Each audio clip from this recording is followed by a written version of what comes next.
Uphill, Beyond the Isles, Episode 1, The Whispering Alps. The train wound through green valleys and shadowed peaks, its windows framing the world like moving paintings. Uphill sat by the window, his climbing pack at his feet, and watched Switzerland unfold before him.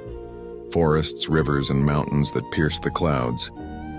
He had crossed the sea for this night, for new air, new trails, and the quiet promise of discovery. The British peaks had taught him patience and courage. Now the Alps waited to teach him something else, though he didn't yet know what. The train stopped at a small village called Grindelwald, nestled beneath the north face of the Eiger, one of the most feared and admired climbs in the world.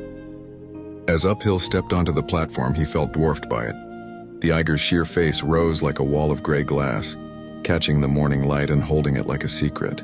He checked into a tiny guest house run by an elderly woman named Marta. She spoke little English, but her smile said everything. Over breakfast, she pointed to the mountain through the window and said softly, "Eiger watches. Always you listen, you climb safe." Uphill nodded. "I'll listen."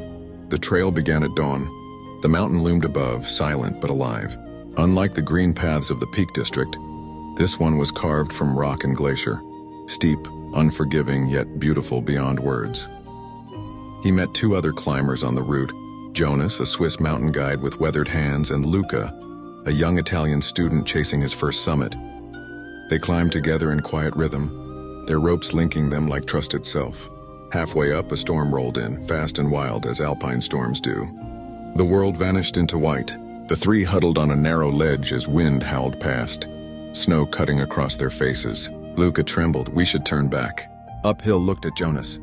"What do you think?" Jonas stared into the fog. "The Eiger decides." We wait. Minutes stretched into hours. Then through the noise, Uphill heard something. Not words exactly, but a hum, deep and steady, as if the mountain itself was breathing. The sound calmed him, the fear ebbed. When the clouds finally broke, the world below was drenched in silver light. They could see valleys, glaciers, and faraway villages glowing like lanterns. Jonas laughed, his voice echoing. "See," the Eiger whispers. "You listened." By evening, they reached the alpine hut, cold, exhausted, but alive. Uphill sat by the window, watching mist curl around the peaks. Luca was already asleep. Jonas sipped tea quietly. Uphill wrote in his notebook, "In the UK, I climb to meet people. In Switzerland, I climb to meet silence and find it speaks." He closed the book and smiled. Tomorrow, the summit. And after that, who knew? The Alps had opened their first secret. Episode 1. The Whispering Alps. Uphill begins again, where silence becomes a